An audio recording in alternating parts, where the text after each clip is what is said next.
Sabi ko nga sa kapatid ko, kalasin niya na tong lumang sampayan kasi gusto na ipatapon. Sabi naman niya, wag daw kasi pwede pa daw yung gawing curtain rod. Kaya ayan, ginawa niya, magdi-DIY siya. Itatry niya pagdugtungin yung dalawang bakal para magkasya dun sa kortina namin. Sakto nga siya.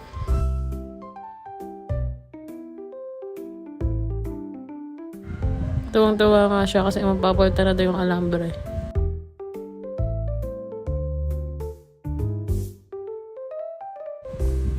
Pero nilagyan pa rin niya ng alambre sa dulo.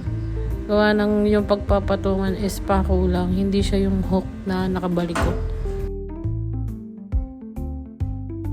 So yan na, itatry na.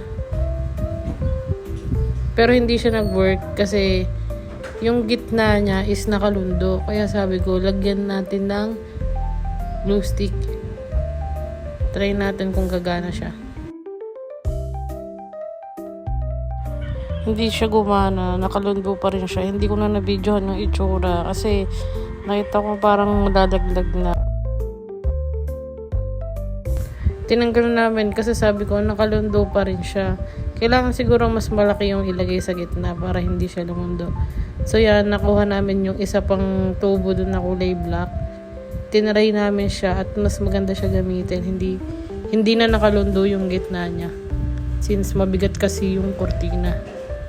At ito na nga ang final look ng ating DIY curtain rod.